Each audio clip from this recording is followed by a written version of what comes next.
नमस्कार दोस्तों।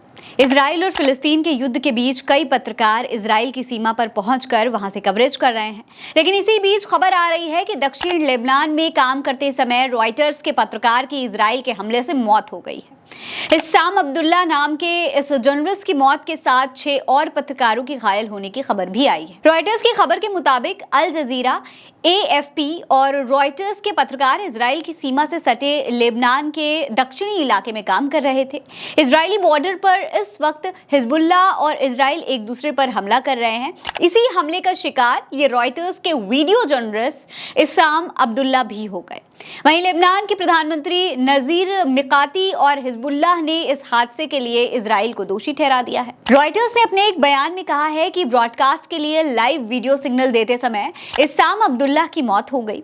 इस वक्त यह हादसा हुआ तब कैमरा एक पहाड़ी की ओर था, तभी एक तेज विस्फोट से कैमरा हिल गया, हवा में धुआं भर गया और चीखें सुनाई देने लगी।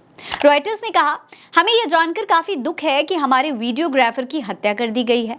हम इसको लेकर तत्काल अधिक जानकारी मांग रहे हैं, क्षेत्र में अधिकारियों के साथ कांटेक्ट भी कर रहे हैं और इस्साम के परिवार और सहकर्मियों के साथ खड़े भी हुए हैं। दोस्तों, रॉयटर्स का कहना है कि उनके 2 और पत्रकार थेर अल सुदानी और माहिर नाजे भी इस हादसे में घायल हो गए हैं। तो उसके बाद उन्हें अस्पताल में भर्ती कराया गया था, हालांकि अब दोनों ही सुरक्षित हैं। इन्हीं में से एक नजे ने इस हादसे का आंखों देखा हाल भी बयां किया है। उन्होंने बताया कि रॉयटर्स और 2 और समाचार संगठन इजराइल की तरफ से आने वाली मिसाइलों की शूटिंग कर रहे थे, तभी उनमें से एक मिसाइल का शिकार अब्दुल्ला भी हो गए। उस वक्त वो समूह के बाकी सदस्यों के साथ एक निचली पत्थर की दीवार पर बैठे हुए थे। कुछ सेकंड्स बाद ही एक और मिसाइल ने समूह की कार पर हमला कर दिया, जिससे उसमें आग लग गई। वहीं पत्रकार की मौत को लेकर इजराइल डिफेंस फोर्सेस ने अब तक तुरंत तो कोई कार्रवाई नहीं की है, ना ही कोई प्रतिक्रिया दी है, लेकिन UN में उनके दूत गिलार्ड एर्दान ने बताया है, इस बात में कोई शक नहीं है कि हमारा अपना काम कर रहे किसी भी जर्नलिस्ट पर निशाना साधना मकसद नहीं है, लेकिन आप जानते हैं कि युद्ध के हालात में ऐसे हादसे हो सकते हैं।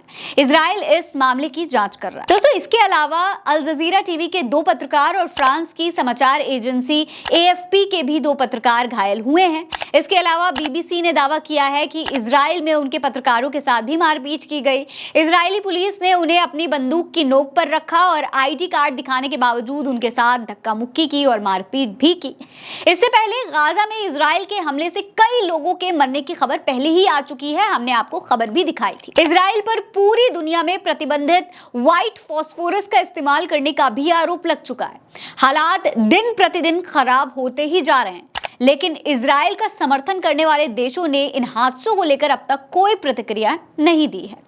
इस खबर में इतना ही। यह खबर आप उल्टा चश्मा UC पर देख रहे हैं। मेरा नाम फरहीन अंसारी है। जय हिंद, जय भारत।